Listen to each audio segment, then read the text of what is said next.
I'm Rob Haygate, I'm a miller here at Haygate's Flour Mill in Bugbrook. It's a family business. We've been here for 300 years, maybe more.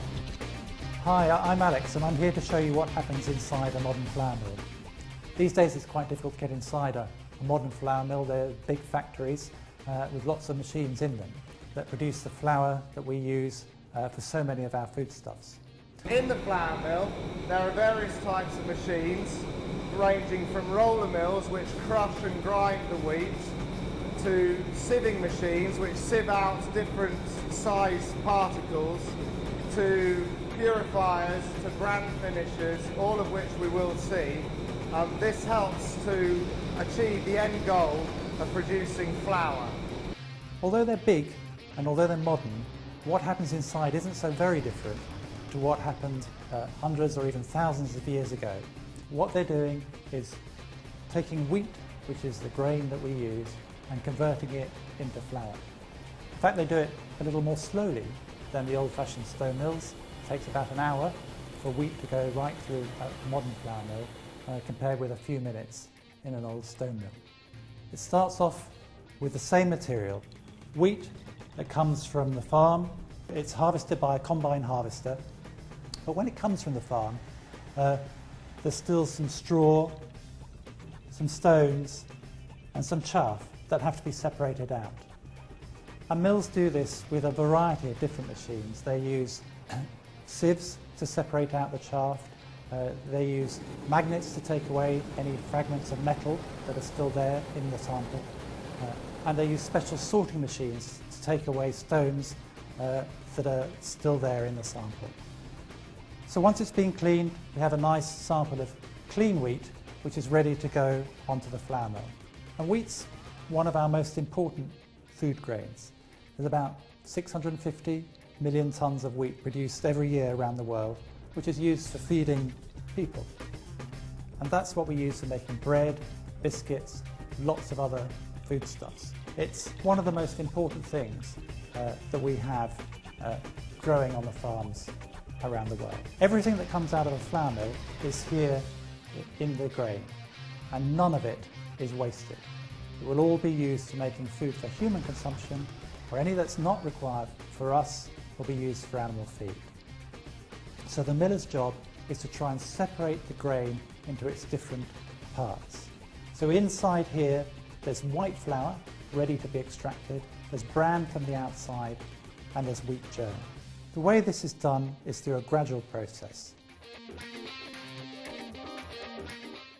This is some wheat after a few seconds in the flour mill when it's been through the first break system. You can see there's the skin of the wheat, which is the bran, and the miller's going to try and keep these pieces as big as possible so it can separate out the flour from the bran. And in fact, everything that comes out of the flour mill later on is already here in this bowl. If I give it a bit of a shake, you can see the bran sitting on the top, and here in the bottom is some nice white flour. And that's the miller's job, to sift the flour, sift this material, grind it up, treat it separately. A few minutes later on in the flour mill, this is semolina. As you can see, there's a lot more white flour in here because the large pieces of bran have been separated out. And this will be put through a machine known as a purifier, which blows air through the stalks and separates out the small particles of bran and allows the semolina to be cleaned up a little bit. So it looks like this, nice whiter semolina, which is the same sort of food that you can make puddings out of. To make semolina from wheat, which is what flour millers do, you can make semolina from other grains as well. It's got a nice coarse sandy texture, and that's going to be ground up to make fine white flour. few minutes later on in the flour mill, this is white flour. It's almost got a silky texture to it, quite different to the semolina. And that's perfect for making bread, or depending on the wheat that's been selected, biscuits, pastry, cakes. That's the white flour. It's from the very centre of the grain. If you want to make wholemeal, you simply mix the white flour back with the bran that was separated out earlier on. The bran and the germs all being put back in here so that it is in exactly the same proportion as it was in the original grain. And there are little particles of bran you can see sitting in a wholemeal flour. We don't eat as much wholemeal flour as we do white, and quite a lot of the bran that's taken off is used to make, it's sold as bran, or it's used to make breakfast cereals like all bran or bran flakes. But even then we don't use all the bran. So some of that will be ground up here with the screenings to make wheat feed, which is used for animals. So this goes to feed the chickens and the pigs, so nothing gets wasted in the flour mill.